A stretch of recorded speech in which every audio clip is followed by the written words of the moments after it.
तपाईले शिक्षकको जागिर खानुभयो, अब मिडियामा बोल्नुहुन्न भन्दाखेरि अब म काठमाडौँकै युनिभर्सिटी त पढाउँदिनँ भने निजगढमा गएर मैले आफ्नो स्कुलको सम्मान गरेको कमरेड प्रचण्डले जस्तो पारिवारिक दुर्भाग्य र दुर्घटना सायद नेपालको समकालीन नेतामा कसैले पनि भोग्नु परेको छैन। उहाँको आँखै अगाडि उहाँको एउटा छोरी क्यान्सरले बित्नुभयो, छोरोको त्यो हालत भयो। राष्ट्रिय राजनीतिमा खेल्ने अन्तर्राष्ट्रिय खतरनाक खेलाडीको सिकन्जामा प्रकाश दाहाल पर्नु भएको कुरा ग्यारेन्टी छ। उच्च स्तरको अधिकारी काठमाडौँमा हुनुहुन्छ र उहाँको पहुँच सिधै बालघटारमा पुगेको छ र उहाँ एमसीसी को प्रयोजनको लागि आउनु भएको हो। प्रकाश दाहालजी मारिनुभन्दा 2 महिना अगाडि हामीले यो रातो बाले भन्दा अलिकति यतापट्टिको एउटा रेस्टुरेन्टमा चिया पिएका थियौँ सँगै। पुण्य दाई, मेरो जीवनको त भरोसा छैन, म माथि यही कुरो भन्नुभएको छ प्रकाश दाहालले। तपाईसँग मसँग प्रकाश दाहाललाई सूचना थियो? त्यो असुरक्षा बोध थियो उहाँलाई, असुरक्षा बोध थियो। Point to be noted. मेरो त ठेगान छैन, तपाईहरु पनि बचेर हिँड्नु होला भन्नुभयो। कमरेड प्रचण्डको मुटु भनेको कमरेड प्रकाश दाहाल हो। प्रकाश दाहाललाई सिद्ध्याइसकेपछि कमरेड प्रचण्डको राजनीतिक अवसान हुन्छ, उहाँ विक्षिप्त हुनुहुन्छ,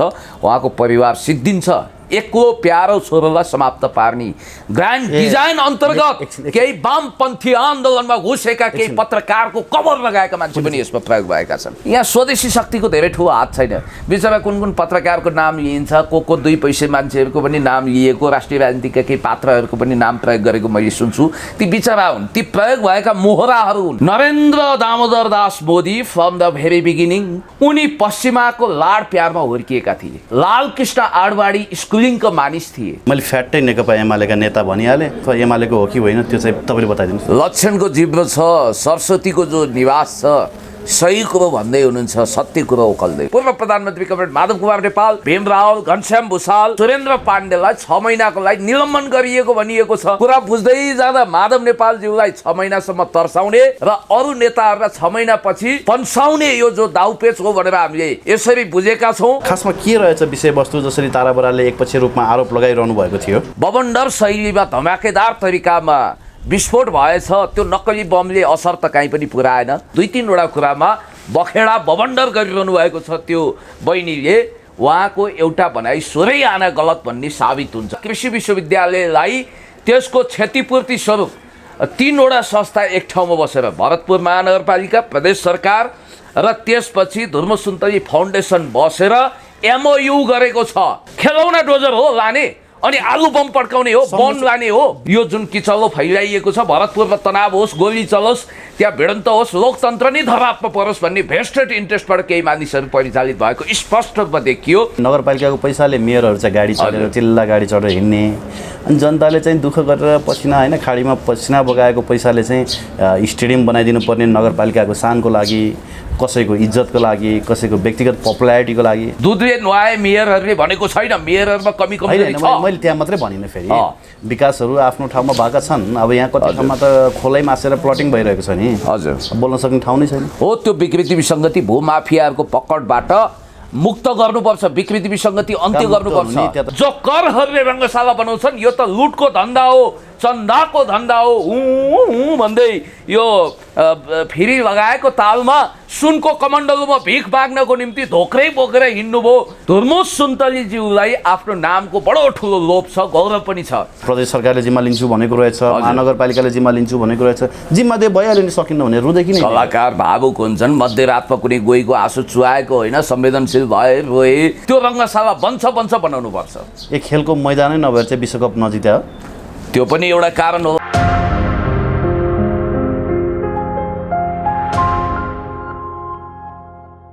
दर्शकबिन नमस्कार, PNPखबर.com को यो श्रृङ्खलामा हामीसँग सामाजिक सञ्जालका चर्चित पात्र पुण्य गौतमजी, नेकपा एमालेका नेता पनि हुनुहुन्छ, उहाँसँग साक्षात्कार गरिन्छ। सर, यसलाई स्वागत छ PNPखबर.com मा। धेरै धेरै धन्यवाद। सङ्घारमै टेक्दै गरेको नयाँ वर्ष 2078 को सबैलाई हार्दिक मङ्गलमय शुभकामना।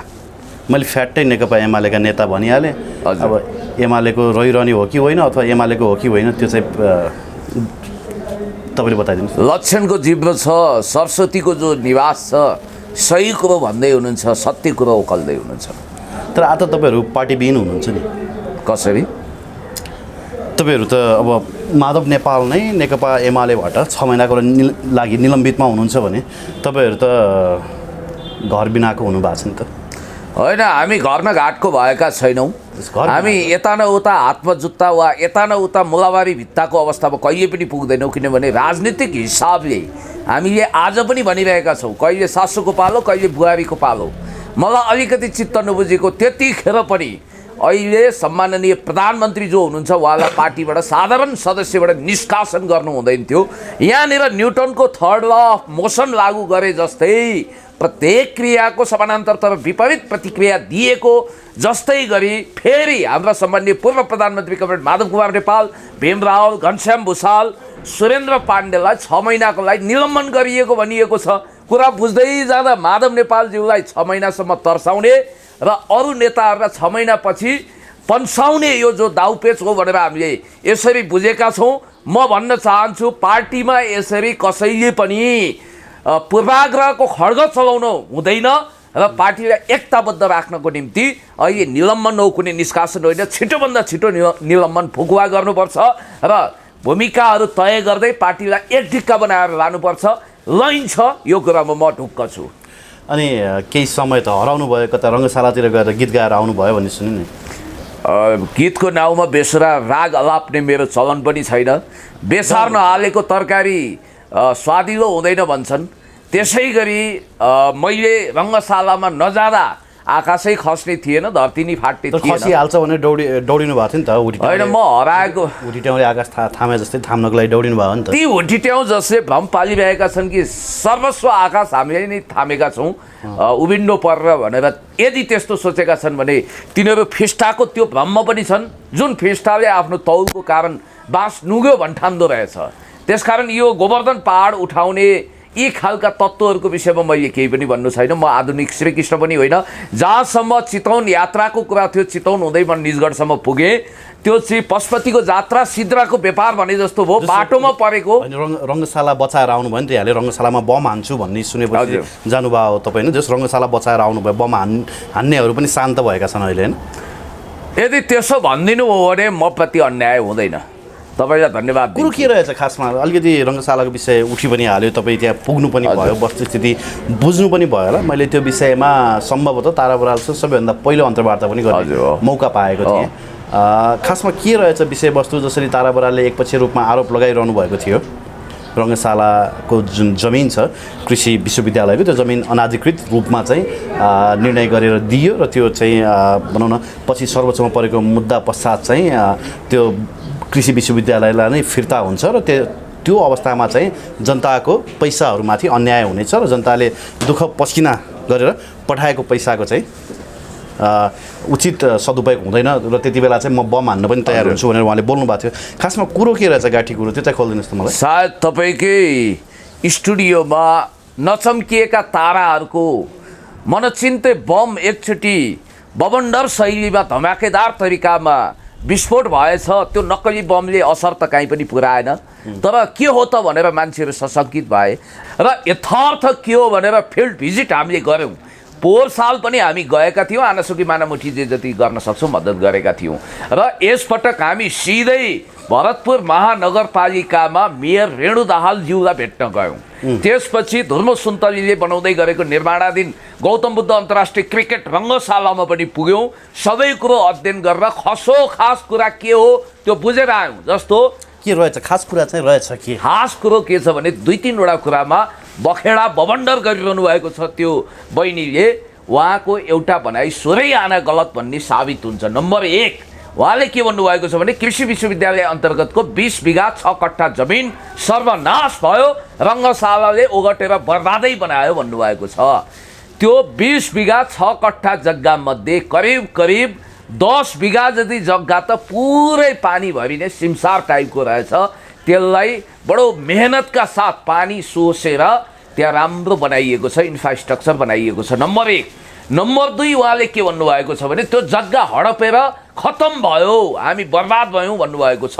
तर याद गर्नु होला कृषि विश्वविद्यालयलाई त्यसको क्षतिपूर्ति स्वरूप 3वटा संस्था एक ठाउँमा बसेर भरतपुर महानगरपालिका, प्रदेश सरकार र त्यसपछि धुर्म सुन्तली फाउन्डेसन बसेर एमओयू गरेको छ र त्यो एमओयूमा स्पष्ट सायद ब्रह्मनगरी हो कि कहाँ हो मैले नाम भुलेँ, त्यो ठाउँमा 20 बिघा 6 कट्ठा जग्गा उहाँहरूलाई त्यसको सट्टा भर्ना दिइएको छ। तर त्यसमा उनको तर्क के थियो भने कृषि विश्वविद्यालयबाट नजिकै रहेको जमिनमा चाहिँ अधिग्रहण गरेर दिने होइन, त्यहाँ स्टेडियम बनाउन दिने, अनि त्यहाँबाट 20 किलोमिटर पर लगेर चाहिँ फेरि कसरी प्र्याक्टिकल गराउने स्टुडेन्टहरूलाई भन्ने कुरा चाहिँ उनको तर्क रहेको थियो नि। त्यो हेर्नुभयो?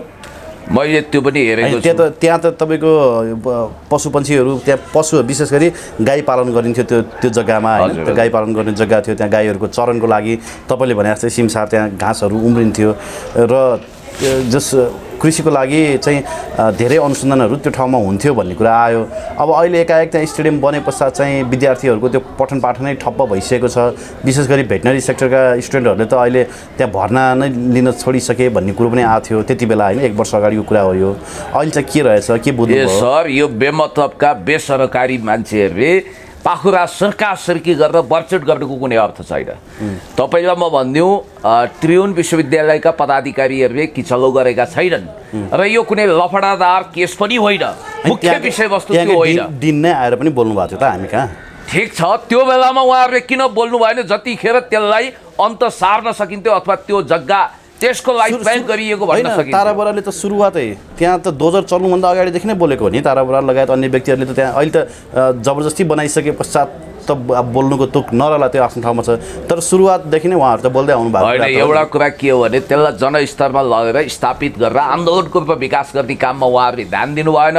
उहाँहरू जहिले पनि लोकतान्त्रिक गणतन्त्र मास्नको निम्ति कहाँ किचलो गर्न सकिन्छ, देशी विदेशी प्रतिक्रियावादी षड्यन्त्रकारीहरूले विकास विरोधी हुडलो कहाँ गर्छन्, कहाँ भ्वाङ पार्छन्, जता भत्क्यो त्यतै दैलो देखेर हाहाकार गर्दै कोलाहाल मचाउँदै व्यक्तिगत प्रचारको निम्ति नजाने कुन कुन शक्ति केन्द्रबाट परिचालित भएर युरो भारूमा आफ्ना आत्माहरू बेच्ने मान्छेको हात हातमा नाचेर उहाँहरू बमण्डर गरिरहनु भएको छ। अर्को कुरो म तपाईँलाई भन्छु, तापके तात्नु पर्यो, बिड तातेर भएन क्या। जस्तो तपाईँलाई मैले एउटा कुरा के भनौँ भने, अघि तपाईँले कति राम्रो कुरा गर्नुभयो, त्यो बेलामा गर्नुपर्ने कुरा अहिले असान्दर्भिक रूपमा 20-25% संरचना अलरेडी तयार भइसकेपछि भत्काउँछौँ। खेलौना डोजर हो लाने, अनि आलु बम पड्काउने हो, बम लाने हो। 20-25% संरचना तयार भइसक्यो त्यहाँ, त्यो मान्न सकिन्छ। किनभने इमेज आएको हेर्दा त केही पनि छैन, त्यो जस्ताले बारेको र होइन छ। हामी त्यहाँ टाटा सफारीमा 22 बिघा 6 कट्ठालाई पुरा वृत्ताकार रूपमा भ्रमण गऱ्यौँ। सफारीबाट काम भइरहेको छ, बकैदा काम भइरहेको छ। र एउटा कुरा चाहिँ म के भन्छु भने, धर्म सुन्तलीज्यूसँग पनि मेरो गुनासो छ। उहाँहरूले महान काम, स्तुत्य काम गर्नुभएको छ, त्यसको बावजुद पनि उहाँहरूसँग मेरो केही गुनासो र प्रश्नहरू जरुर छन्। जस्तो तपाईँलाई म भनिदिउँ, देशलाई रुवान्डा जस्तो परेड ग्राउन्ड बनाउनको निम्ति, द्वन्द्वग्रस्त बनाउनको निम्ति यो जुन किचलो फैलाइएको छ, भरतपुरमा तनाव होस्, गोली चलोस्, त्यहाँ भिडन्त होस्, लोकतन्त्र नै धरापमा परोस् भन्ने भेस्टेड इन्ट्रेस्टबाट केही मानिसहरू परिचालित भएको स्पष्ट रूपमा देखियो। यहाँ झिङ्गाको शराबले डिङ्गा केही मर्दैन। काठमाडौँ बसेर चिया कपको तुफान चलाउनुको कुनै अर्थ छैन। मलाई पनि मन लाग्दो हो, जोए बाइडेनको कति पोलिसीसँग असहमत हुँदा यहीँबाट छेप्यास्त्र हानिदिन्छु भन्ने एउटा बात बहादुरी गर्न मलाई पनि सोख हुँदो, तर त्यो फाल्तु जोकर फाल्तु कुरा गरेर कोही पनि बेवकुफ बन्नु हुँदैन। अब जहाँसम्म मलाई लाग्छ, अर्को कुरा छ, जस्तो यो रङ्गशाला एउटा कुरा बताइदिनुहोस् न, धर्म सुन्तलीले अब जनताबाट पैसा उठाएरै बनाउने त हो त्यो रङ्गशाला। हजुर हो, सरकारले त दिने होइन पैसा। नसकेको खण्डमा चाहिँ नगरपालिकाले पनि बनाउँछ अथवा भरतपुर महानगरपालिकाले पनि हामी जिम्मेवारी लिन्छौँ भन्ने कुरा त तपाईँले त्यो अन्तर्वार्तामा प्रस्तुत गर्नुभएको छ। तर देशलाई साँच्चै स्टेडियमकै खाँचो थियो कि अथवा स्टेडियमको लागि सरकार असक्षम भएर धर्म सुन्तले अगाडि बढ्नु परेको हो कि, अथवा शिक्षाको लागि होइन, अथवा हस्पिटलको लागि? कति ठाउँमा त हस्पिटलै नगर्ने मान्छेहरू देखिहाल्नुभयो, हेलिकप्टरदेखि ल्याउनुपर्छ मान्छेहरूलाई। त्यस्तो सेक्टरमा चाहिँ इन्भेस्ट गरेको भए अझै बेसी क्रेज धर्म सुन्तलीको हुन्थ्यो जस्तो लाग्दैन? होइन, यस्तो भइसक्यो। यो मेडिकल कलेज पनि यति धेरै च्याउसरी उम्रिए। अझ भरतपुरमा भन्नुहुन्छ भने यतै मेडिकल कलेज, उतै मेडिकल कलेज होइन, हस्पिटल भन्न खोजेँ मैले। मेडिकल कलेज, हस्पिटल जे भन्नुहोस् न, उपचार गर्ने ठाउँहरू धेरै खोलिरहेका छन्। अब डाक्टर प्रभावकारी छैनन्, औषधि पुगेको छैन, तैपनि सरकारी हस्पिटलहरू खोल्ने क्रम रोकिएको छैन। म के भन्न चाहन्छु भने, घाँसपास कपास शिक्षा स्वास्थ्य सुरक्षा राज्यको आधारभूत अधिकार हो र त्यो जनतालाई प्रभावित गर्नुपर्छ, त्यो कुरामा डाउट छैन। साथमा रङ्गशाला हुनु पनि महानगरपालिकाको एउटा विकासको सिम्बल हो। यो हिसाबले राष्ट्रिय गौरवको आयोजना अन्तर्गत धर्मोस सुन्तली जनताको पैसा मागेर फाउन्डेसनले त बनाउनु भएन नि। नगरपालिकाको पैसाले मेयरहरू चाहिँ गाडी चढेर चिल्ला गाडी चढेर हिँड्ने, अनि जनताले चाहिँ दुःख गरेर पसिना होइन खाडीमा पसिना बगाएको पैसाले चाहिँ स्टेडियम बनाइदिनु पर्ने नगरपालिकाको शानको लागि, कसैको इज्जतको लागि, कसैको व्यक्तिगत पपुलारिटीको लागि एथिकल हो र भन्ने। यस्तो विकास पनि भएको छ। दुधले नुहाए मेयरहरूले भनेको छैन, मेयरहरूमा कमी कमजोरी छ। मैले त्यहाँ मात्रै भनिनँ, फेरि विकासहरू आफ्नो ठाउँमा भएका छन्। अब यहाँ कति ठाउँमा त खोलै मासेर प्लटिङ भइरहेको छ नि। हजुर, बोल्न सक्ने ठाउँ नै छैन। हो, त्यो विकृति विसङ्गति भूमाफियाहरूको पकडबाट मुक्त गर्नुपर्छ, विकृति विसङ्गति अन्त्य गर्नुपर्छ। त्यहाँ त मुक्त होइन नि, त्यहाँ त मिली सेटिङ हुन्छ नि। मिली भगत छ, काले काले मिलेर भाले खान खोजेका छन्, गाड कोराको भुँडी फोराफोर गर्ने, अब मरेका मरै छन्। अर्को कुरो तपाईँलाई एउटा स्पष्ट म गर्छु, जस्तो कि तपाईँसँग कतिपय कुराहरूमा मेरो सहमति रहला। कुन कुरामा भने जस्तो जो करहरूले रङ्गशाला बनाउँछन् यो त लुटको धन्दा हो, चन्दाको धन्दा हो, हुँ भन्दै यो फेरि लगाएको तालमा सुनको कमण्डलुमा भिख माग्नको निम्ति धोक्रै बोकेर हिँड्नुभयो भन्ने हिसाबले धर्मोस सुन्तलीलाई गोहीको आँसु चुहाए, ग्लासरिन आँसु चुहाए, नाटकै बढी गरे भनेर एक हातहरूले खुनखुत्र गरिरहेका छन्। तर धर्मोस सुन्तलीले गरेको काम पवित्र छ, इमान्दार प्रयत्न हो। तर भावुकताले मात्रै देश बन्दैन, रङ्गशाला बन्दैन। 330 करोड भने पनि हामीले बुझेअनुसार 3 अर्ब 50 करोड, यानि कि 3 अर्ब 350 करोड कुल लागत लाग्ने देखिन्छ त्यो रङ्गशाला। जबकि तपाईँले बुझ्दाखेरि 50-60 करोडभन्दा बढी पुँजी अहिले सङ्कलन भएको छैन। र हामीले भरतपुर महानगरपालिकाको मेयर रेणु दाहालज्यू, त्यसपछि उता गएर 3 नम्बर प्रदेश भनिने बागमती प्रदेशको मुख्यमन्त्री डोरमणी पौडेलसँग पनि कुराकानी गऱ्यौँ। यहाँनिर समस्या के हो भने तपाईँ आफै पनि प्रबुद्ध विज्ञ हुनुहुन्छ। $3 ट्रिलियन र द प्राइस अफ इनइक्वालिटी जस्तो विश्वप्रसिद्ध कृतिका लेखक, once upon a time Bill क्लिन्टनका financial adviser, Nobel laureate Joseph स्टिग्लिजले के भन्नुभएको छ भने थर्ड वर्ल्ड कन्ट्रीमा गुरु योजना सहितको पीपीपी मोडलमा गरिएको विकास नै सर्वाधिक शक्तिशाली र प्रभावकारी हुन्छ। पब्लिक प्राइभेट पार्टनरसिपमा गर्नुपर्छ त्यो मोडलमा, र बुट प्रणालीमा हस्तान्तरण गर्नुपर्ने आवश्यकता हुन्छ। 30 वर्ष 25 वर्ष कति वर्षपछि सरकारलाई हस्तान्तरण गर्ने हो त्यो गर्नुपर्ने हुन्छ। जस्तो कि फास्ट ट्र्याक पनि त्यही मोडलमा बन्ने कुरा आइरहेको छ। बुट प्रणालीमै हस्तान्तरण गर्ने सेनाले लक्ष्य लिएको छ। तपाईँलाई एउटा कुरा भनिदिउँ, धर्मोस सुन्तलीज्यूलाई आफ्नो नामको बडो ठुलो लोभ छ, गौरव पनि छ। र अब एउटा कुरा निश्चित के भयो भने यदि धर्मोस सुन्तलीको सत् प्रयत्नले रङ्गशाला बनेन भने कुनै इन्द्रेका बाबुचन्द्रले डोजर चलाएर भत्काउन सक्दैन, त्यो संरचना भत्तामुङ्ग पार्न सक्दैन। महानगरपालिकाले घोषणा गरिसक्यो, प्रदेश सरकारले घोषणा गरिसक्यो, बजेटको अभावमा राष्ट्रिय गौरवको गौतम बुद्ध अन्तर्राष्ट्रिय क्रिकेट रङ्गशाला रोकिँदैन। मेलम्ची जत्तिकै ढिलो नबनोस् तर छिटो बनोस्, हाम्रो सदिच्छा हो, बन्न चाहिँ बन्छ। धर्मोस त फेरि मध्यरातमा रुँदै आए, लाइभमा के भन्ने आउँछ त फेरि टाइटल, अनि रुँदै चाहिँ किन हिँड्नु भयो त? त्यो प्रदेश सरकारले जिम्मा लिन्छु भनेको रहेछ, महानगरपालिकाले जिम्मा लिन्छु भनेको रहेछ, जिम्मा दिए भइहाल्यो नि, सकिन्न भने रुँदै किन? कलाकार भावुक हुन्छन्, मध्यरातमा कुनै गोहीको आँसु चुहाएको होइन, संवेदनशील भए, रोए, भकानु फुट्यो, राम्रो काम गरेका छन्, ठिक छ। कतिले धर्मोस सुन्तलीले इमोसनल ब्ल्याकमेलिङ गरेर करोडौँ कमाउन पनि खोज्यो भनिरहेका छन्। म त्यसको पक्षमा छैन, त्यसलाई खारेज गर्छु। प्रदेश सरकारका बजेट होइन, स्थानीय सरकारका बजेट करोडौँ दुरुपयोग भएका छन् नि, थाहा छ नि तपाईँलाई। तर याद गर्नु होला, त्यहाँ पनि मिसअन्डरस्ट्यान्डिङको कारण, इगोको कारण, महानगरपालिका र प्रदेश सरकारको च्यानल कन्फ्लिक्टको कारण 11 अर्ब रुपियाँ जो रङ्गशालालाई विनियोजन गरेको हो त्यो फ्रिज भएको छ। कस्तो दुःखको कुरो! 11 अर्ब रुपियाँ 11 अर्ब विनियोजनै गरिसके। विनियोजन गर्ने अन्तिम तयारीमा हुँदा कम्युनिकेसन भएर, समन्वय भएर 11 अर्ब हामीले विनियोजन गर्छौँ। कुन प्रणालीद्वारा, कुन पद्धतिबाट? जनताको पैसा चाहिँ के हो? जनताको उठाएको 50 करोड चाहिँ के हो? 50 करोडको पनि सदुपयोग गर्नुपर्छ। उहाँले 3 अर्बको लक्ष्य लिनुभयो। 11 करोड मेरो टङ स्लिप भएछ, सरी। 3 करोड के अरे 3 अर्ब 30 करोडको प्रोजेक्टमा 11 करोड रुपियाँको चेक बनाएर महानगरपालिका मार्फत हस्तान्तरण गर्ने कि कानुन अनुसार गर्नु पर्यो। मुख्यमन्त्रीज्यूले हामीलाई भन्नुभयो, गुनासो पोख्नुभयो। र एउटा कुरा ख्याल गर्नु होला, धर्मोस सुन्तलीले भिख मागे हिँडेको होइन, भिक्षाम देई भन्दै कमण्डलु बजारेर हिँड्नु भएको छैन। त्यो रङ्गशाला कुनै पनि हालतमा बन्नुपर्छ भनेरै छाड्छ राष्ट्रिय गौरवको आयोजना हो भन्ने कुरोमा हामी क्लियर कट हुनुपर्छ। कति कति जति नेपालीलाई फाइदा होला त्यो रङ्गशाला बन्यो भने? होइन, त्यो रङ्गशाला बन्दाखेरि नेपालमा खेलको स्तरीयता आउँछ। नेपालले विश्वकप क्रिकेटको ट्रफी चुम्ने जुन महत्त्वाकांक्षा लिएको छ त्यसलाई मद्दत पुर्याउँछ। त्यो रङ्गशाला बन्छ बनाउनुपर्छ। ए खेलको मैदानै नभएर चाहिँ विश्वकप नजित्या हो? त्यो पनि एउटा कारण होला। सुविधा सम्पन्न क्रिकेट स्टेडियम हामी कहाँ छैन, त्यो पनि एउटा कारण होला नि त। फेरि एउटा कुरा यहाँ अतिवादी तर्क म के देख्छु भने रातारात रङ्गशाला बन्छ, धुर्म श्रेणी बनाउनुहुन्छ आदि इत्यादि। यो अतिवादमा पनि नजाउँ। रातारात नबनेर मेलम्चीकै गतिमा ढिलो बन्यो भने पनि धन्य हुनुपर्छ।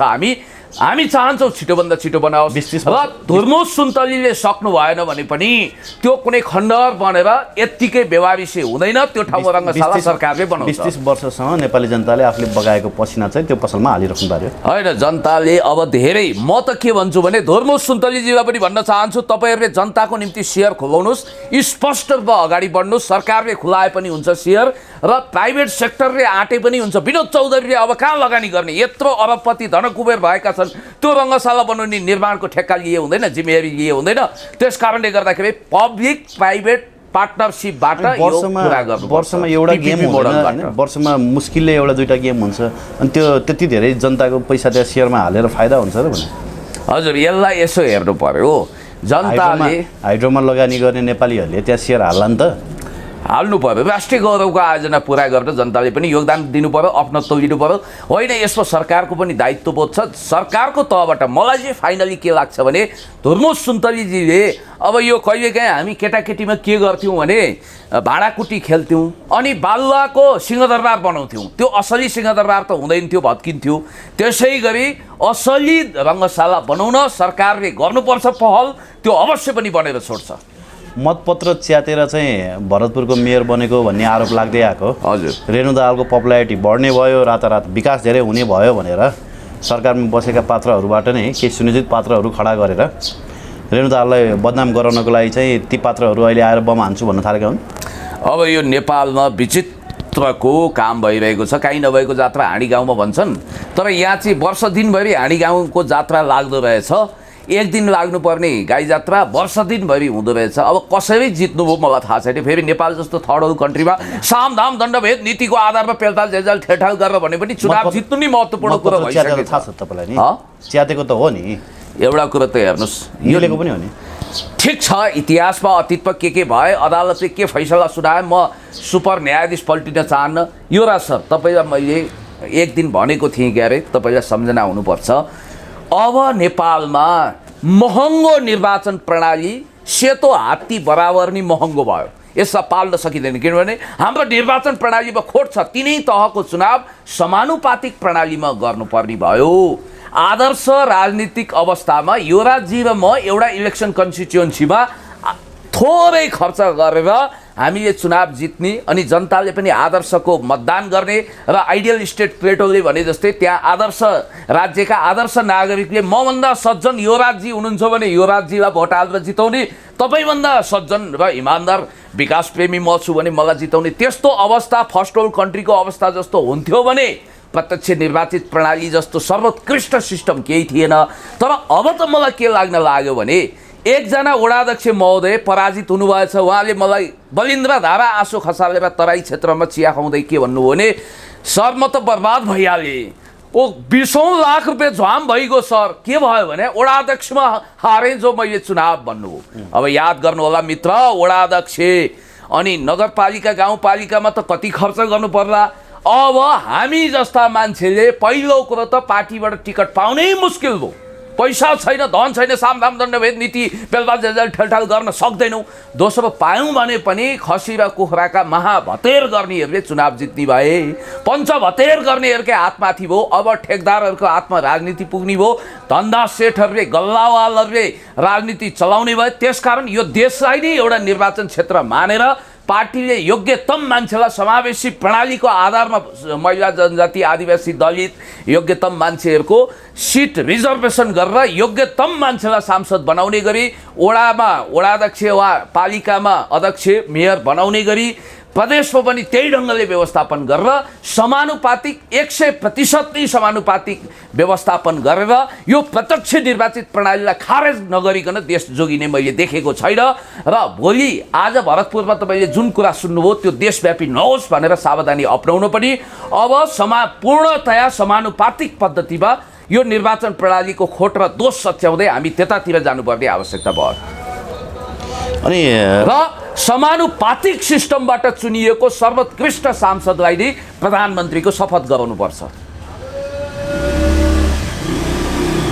जताबाट भने पनि कुरो त एउटै होला हैन हजुर त्यस पछाडि निजगढ पनि पुग्नुभयो अनि तपाईँ त त्यहाँ फेरि शिक्षकको जागिर खानुभयो अब मिडियामा बोल्नुहुन्न भन्ने कुरो पनि आएको थियो मैले सञ्चार माध्यमहरूमा त्यस्ता टाइटल थम्बनेलहरू देखेको थिएँ खासमा त्यो कुरो चाहिँ के हो मेरो मुखारबिन्दबाट त सुन्नुभएको छैन म अब मिडियामा बोल्दिनँ भनेर तामा तुलसी भाकेको थिइनँ क्रिया कसम खाएको त्यस्तो कुरो आयो नि त तपाईँले शिक्षकको जागिर खानुभयो अरे हामी त खुसी भएका थियौँ तपाईँले शिक्षकको जागिर खानुभयो अब मिडियामा बोल्नुहुन्न भन्दाखेरि अब म काठमाडौँकै युनिभर्सिटी त पढाउँदिनँ भने निजगढमा गएर मैले आफ्नो स्कुलको सम्मान गरेको त्यो महान स्कुल श्री सार्वजनिक माध्यमिक विद्यालयमा एउटा गेस्ट लेक्चरको रूपमा सानो एउटा प्रवचन भनौँ अथवा शिक्षण मैले गरेको थिएँ र त्यसको आधारमा म शिक्षक नै भइहालेँ अझ नियुक्त नै भएँ भनेर सोच्नु भएन अब साथीहरूले त्यसलाई त्यही रूपमा ग्रहण गर्न रुचाउनु होला मलाई शिक्षक रूपमा देख्न चाहने सबै साथीहरूलाई धन्यवाद तर म यो जुनीमा महान मास्टर हुने सौभाग्य लिएर आएको छैन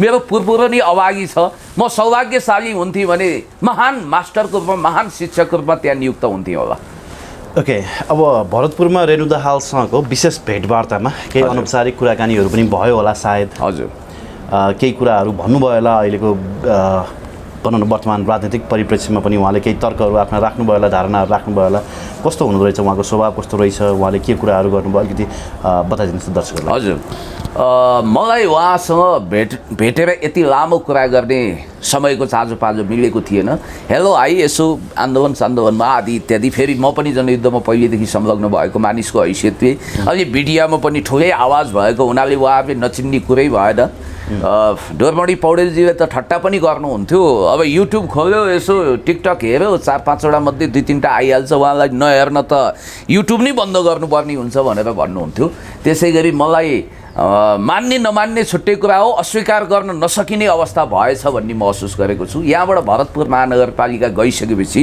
मैले पहिल्यै समय लिएको थिएँ तदनुरूप हामी 3 बजेतिर पुग्यौँ भरतपुरमा धुप जत्तिकै एकदम चर्को घाम त्यसमा अब भित्र एसीवाला कोठा त हुने नै भयो भित्र गएपछि हामीले चिया खायौँ चिया खाने बित्तिकै रेणु दाहालजीले हामीलाई भित्र संवाद गर्ने मौका दिनुभयो औपचारिक संवाद त भयो अनौपचारिक पनि केही कुराकानी भएको छ र हामी दुवै राष्ट्रिय राजनीतिमा आजीवन संलग्न हुने गरी प्रतिबद्धता व्यक्त गरेर अगाडि बढेका फरक धारका व्यक्ति त होइनौँ कम्युनिस्ट आन्दोलनभित्रै छौँ तर अहिले पार्टीगत रूपमा फरक ठाउँमा उभिएका छौँ केही जेन्युन कुराहरू भए जस्तो कि राष्ट्रिय राजनीतिमा प्रभाव पार्ने एउटा कुरा के अस्वीकार गर्न सकिँदैन भने उहाँले राम्रो विकासको काम गर्नुभएको छ यो कुरा भरतपुरवासीले पनि स्वीकार गरेका छन् बाहिरबाट हेर्दा पनि नेपालको मेट्रोपोलिटन सिटी मध्ये सबैभन्दा राम्रो विकास भएको कुनै नगरपालिका महानगरपालिका मध्ये एक भनेर भरतपुरलाई चित्रित गर्न सकिन्छ काठमाडौँको विद्यासुन्दर साक्यजीसँग चाहिँ न विद्या भयो न उहाँ सुन्दर हुन सक्नुभयो उहाँ हेरेको हेरै हुनुहुन्छ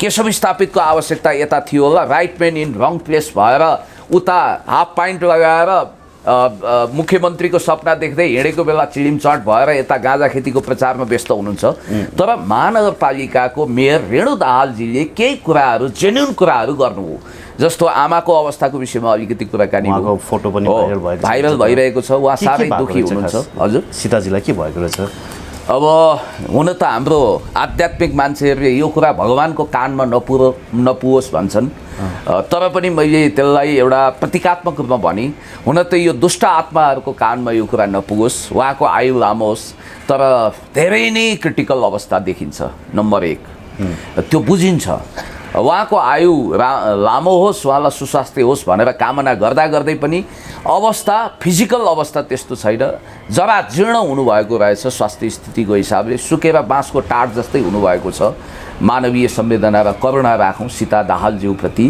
र जहाँसम्म मलाई लाग्छ कमरेड प्रचण्डले जस्तो पारिवारिक दुर्भाग्य र दुर्घटना सायद नेपालको समकालीन नेतामा कसैले पनि भोग्नु परेको छैन। याद गर्नुहोला, उहाँको आँखै अगाडि उहाँको एउटा छोरी क्यान्सरले बित्नुभयो, छोरोको त्यो हालत भयो। अब श्रीमती त्यस्तो अवस्थामा हुनुहुन्छ। एक दुईजना सही सलामत सन्तान भनेको त गङ्गा र हाम्रो रेणुजी नै हो। त्यस कारणले गर्दाखेरि उहाँहरूलाई पनि नियतिले त्यस्तो क्रूर पन्जामा रोगमा नजकडाओस्, हामीले यो कामना गरौँ। र खास गरी प्रकाश दाहालजीको विषयमा केही जेन्युन कुराकानी गर्दाखेरि राष्ट्रिय राजनीतिमा खेल्ने अन्तर्राष्ट्रिय खतरनाक खेलाडीको सिकन्जामा प्रकाश दाहाल पर्नु भएको कुरा ग्यारेन्टी छ। यो कुरा विथ एभिडेन्स, कुनै हिम्मतिलो मान्छेले एक दिन बोल्नै पर्छ प्रमाणसहित। तर म केही क्लु तपाईँलाई दिन चाहन्छु, जस्तो कि त्यतिखेर हुन त कमरेड प्रचण्डको कुण्डलीमा राहु र केतुले ताण्डव गरिरहेको छ कि शनिले त्यत्तिकै अरिष्ट अनिष्ट गरेको छ कि थाहा छैन। नेपालमा कमरेड प्रचण्डले कुनै पनि राष्ट्रघाती प्रकारको सन्धि सम्झौता गरेको हामीलाई थाहा छैन। मैले प्रचण्ड कमरेडको डिफेन्स गरेको होइन, उहाँ अहिले राजनीतिक रूपमा फेरि नयाँ पार्टी हाम्रोभन्दा अलग पार्टीको अध्यक्ष हुनुहुन्छ। बेल्ट एन्ड रोड इनिसिएटिभमा हस्ताक्षर गर्ने छाटकाट भइसकेपछि कमरेड प्रचण्डलाई सकिन्छ भने भौतिक रूपमै समाप्त पार्ने, होइन भने राजनीतिक हिसाबले मटिया मेट पार्ने इन्डो वेस्टको प्लान अहिले पनि लागू भइरहेको छ। याद गर्नुहोला, चीनसँगको त्यो महान सम्झौता जसले नेपालको आर्थिक राजनीतिक फेट लाइन लाइफ लाइन नै चेन्ज गरेको छ, त्यो एउटा गेम चेन्जर प्रोग्राम हो। एउटा कुरा त्यो ख्याल गर्नुहोला। दोस्रो, यो एमसिसीको कुरा छ नि, मिलेनियम च्यालेन्ज कर्पोरेसन हो, यसलाई कुनै पनि हालतमा पास गर्नु हुँदैन भनेर पार्टीभित्र सम्माननीय पूर्व प्रधानमन्त्री कमरेड माधव कुमार नेपाल, कमरेड प्रचण्ड र कमरेड भीम रावलहरूले हाम्रो समेत साथ लिएर यो बेजोड रूपमा यो मान्यता स्थापित गर्नुभएको थियो, गर्नुभएको छ। बालुवाटार र सिंहदरबार त अहिले पनि अट्टेरी भएर खगराज अधिकारीज्यूले भर्खर पनि भन्नुभयो एमसिसी हाम्रो एजेन्डा हो भनेर। म सुन्दैछु अमेरिकन वायुसेनाको विशिष्ट पदाधिकारी काठमाडौँमा पाल्नु भएको छ र यहाँ केही खिचडी पाक्दैछ भित्रभित्रै अहिले। यस, अनुसन्धान गर्नुहोला। र यो वायुसेनाको उच्च स्तरको अधिकारी काठमाडौँमा हुनुहुन्छ र उहाँको पहुँच सिधै बालुवाटारमा पुगेको छ र उहाँ एमसिसीको प्रयोजनको लागि आउनुभएको हो। र युवराज खतिवडाजी अमेरिकाको लागि राजदूत हुनु भनेको तपाईँलाई थाहा छ, नव उदारवाद, अन्तर्राष्ट्रिय मुद्रा कोष र विश्व व्यापार सङ्घको त उहाँ एउटा ठुलो एजेन्ट नै हो।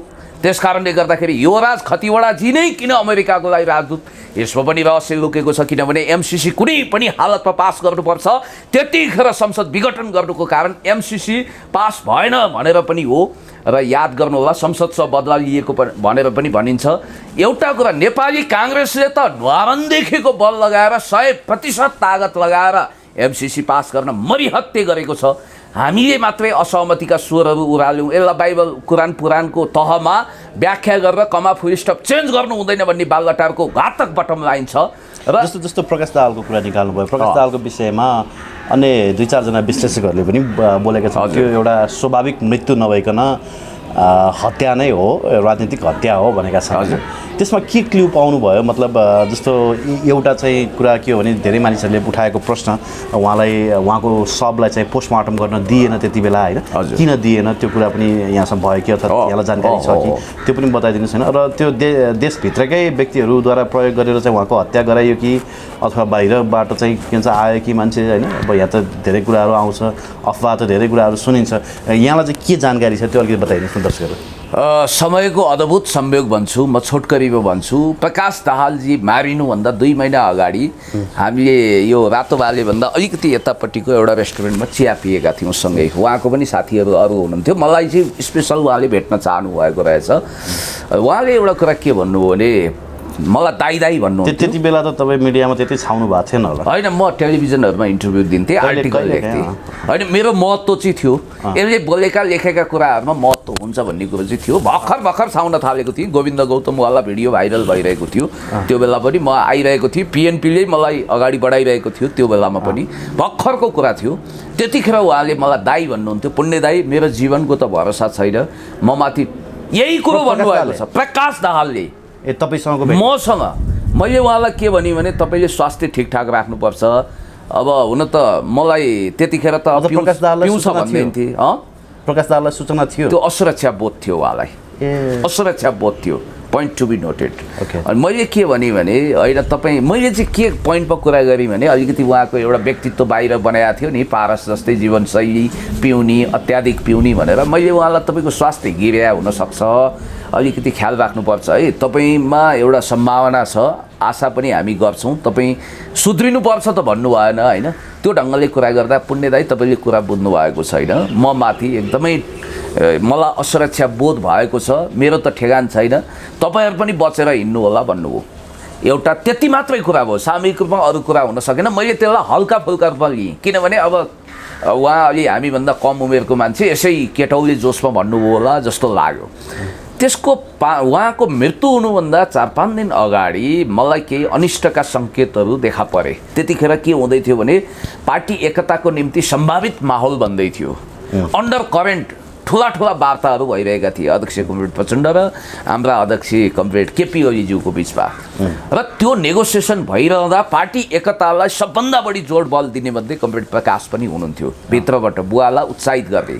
र मैले सुनेको कुरा के हो भने यो पार्टी एकता रोक्नको निम्ति देशमा एउटा द्वन्द्वको माहौल तयार गर्नु थियो।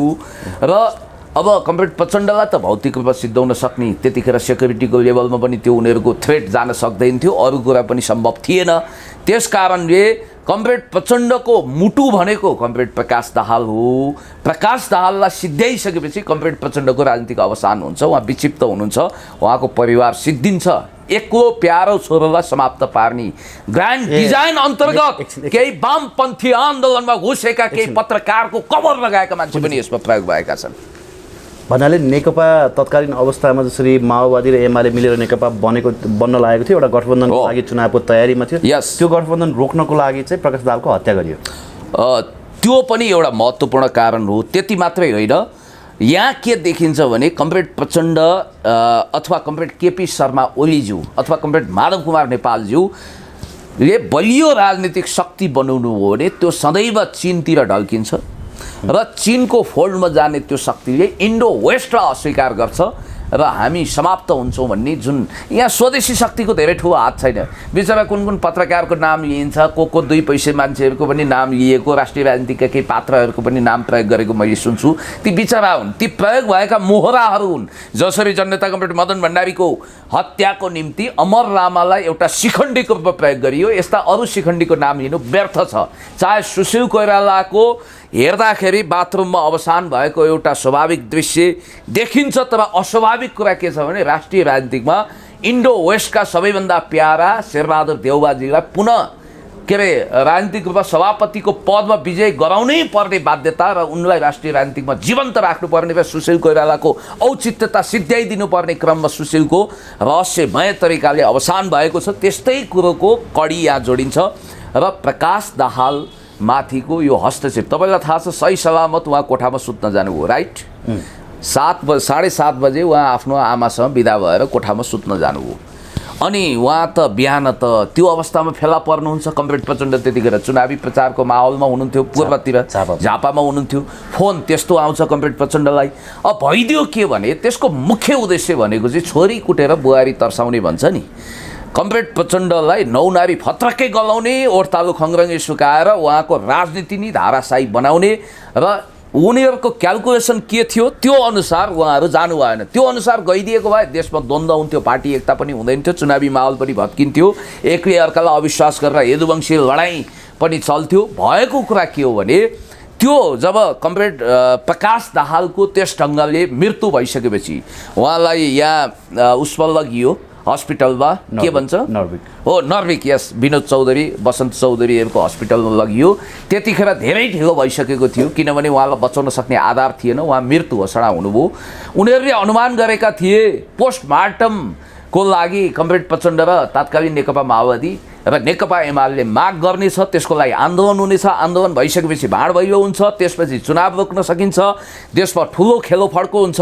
र त्यही मेसोमा कमसेकम त्यतिखेर नेकपा माओवादी केन्द्र र एमालेको एकता रोक्न सकियो भने, चुनावी मोर्चा भङ्ग गर्न सकियो भने, चुनाव सार्न सकियो भने, त्यही बहानामा द्वन्द्वको खेल खेल्न सकियो भने यो देशलाई अस्तव्यस्त अर्को रुवान्डा बनाउन सकिन्छ भन्ने उनीहरूको जुन एउटा गणित थियो, जुन खालको समीकरण थियो, त्यो भत्ताभङ्ग भयो। किनभने पोस्टमार्टम गर्नुपर्ने जरुरी देखिएन अनि त्यसपछि लास लगेर स्वाभाविक रूपमा श्मशान घाटमा जलाइयो। जरुरी देखिएन कि पोस्टमार्टम गर्न दिइएन?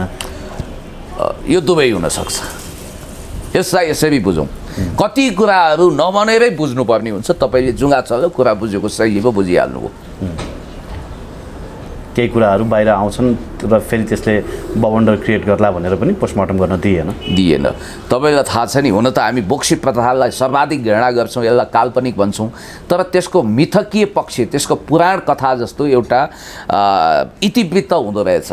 जो मानिस सम्भावित बोक्सी बन्नको निम्ति मसान साधना गर्छे अथवा एक हिसाबले घातक कालो जादु टुनामुनामा उसले अभ्यस्त हुने अन्तिम फैसला लिन्छे भने त्यतिखेर उसले आफ्नो एउटा सन्तानलाई बलिदान गर्नुपर्छ भने जस्तै कमरेड प्रचण्डको सन्तानलाई बलिदान गराएर यो देशमा लोकतान्त्रिक गणतन्त्र विरुद्ध खेलोमेलो गर्ने, द्वन्द्व निम्ताउने अनि त्यसपछि कम्युनिस्ट शक्तिलाई एकताबद्ध हुन नदिने चुनाव सार्ने जुन घातक योजना थियो, त्यतिखेर कमरेड हाम्रा पार्टीका शीर्ष नेताहरूले जुन जिम्मेवारी बोध गर्नु हो, चुनाव सार्ने त मामुली कुरा हो। चुनाव हुनै नदिने, लोकतन्त्रलाई नै धरापमा पार्ने ग्रान्ड डिजाइन अन्तर्गत त्यो खेल भएको थियो।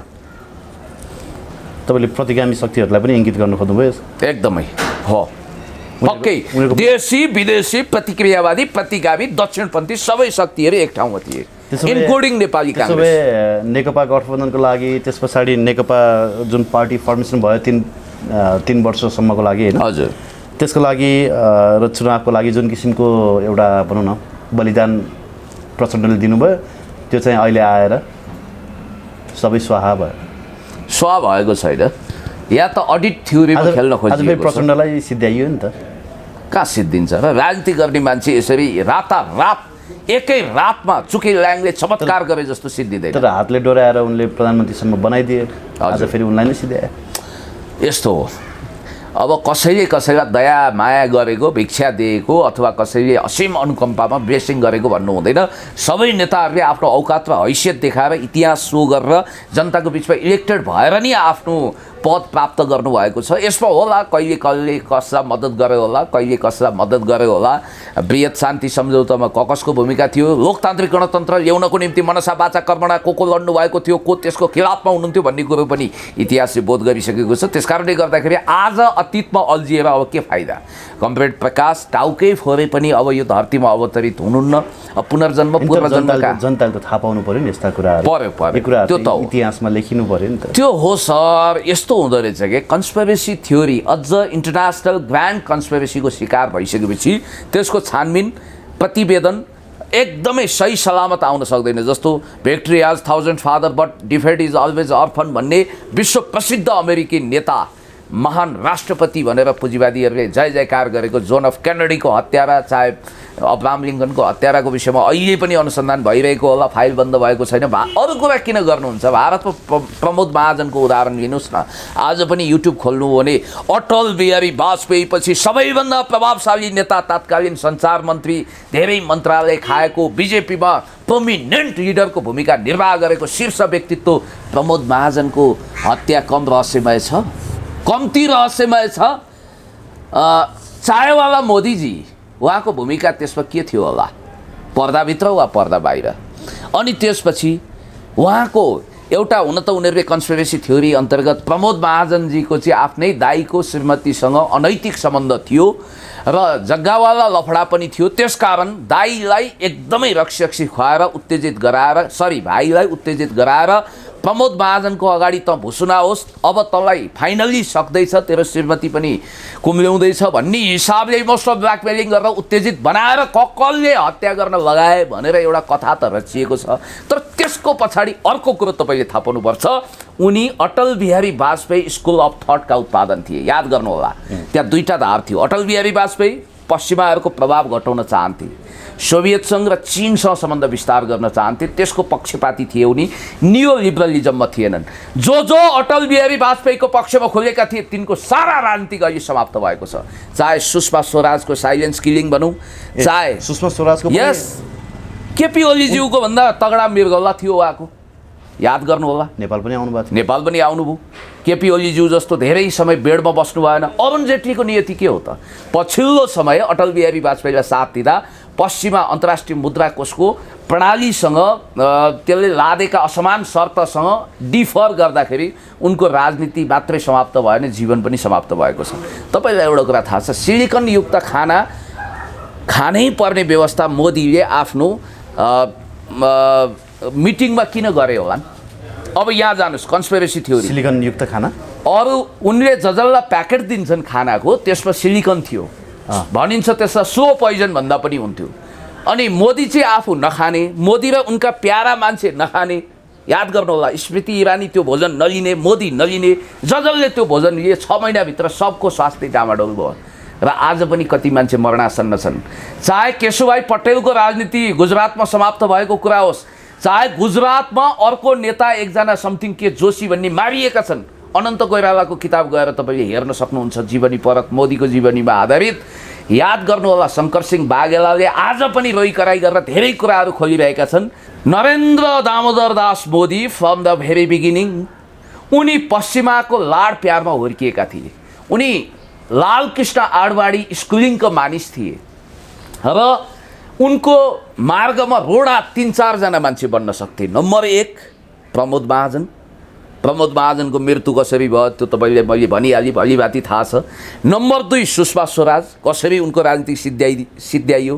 तपाईँले अटल बिहारी वाजपेयी जस्तो भविष्यद्रष्टा टाढासम्म हेर्ने व्यक्तित्वले गुजरात दङ्गापछि मोदीको अस्वाभाविक उदयलाई रोक्नको निम्ति राजधर्मका पालन गरौ भनेर उनलाई हटाउन चाहेका थिए। याद गर्नुहोला, उनलाई सिएमबाट मात्रै होइन राजनीतिबाट पनि दरकिनार गर्ने अटल बिहारी वाजपेयीको सोच थियो, किनभने उनलाई थाहा थियो कि मोदीको जरा वासिङटनसम्म जोडिएको छ, मोदी खतरनाक पात्र हुन् भन्ने उनले बुझेका थिए। मोदी फेरि हिन्दू धर्मको एजेन्डा लिएर अगाडि बढेका मान्छे, उनी चाहिँ फेरि सिआइएबाटै परिचालित भन्ने आरोप लाग्छ है, त्यो सत्य हो? होइन, ग्रान्ड कन्स्पिरेसी। उनलाई पालन पोषणै चाहिँ सिआइएले गरेको भन्छ। ए बाबा, मोदीको धेरै हदसम्म जिन्दगी मोरारजी देसाईसँग मिल्छ।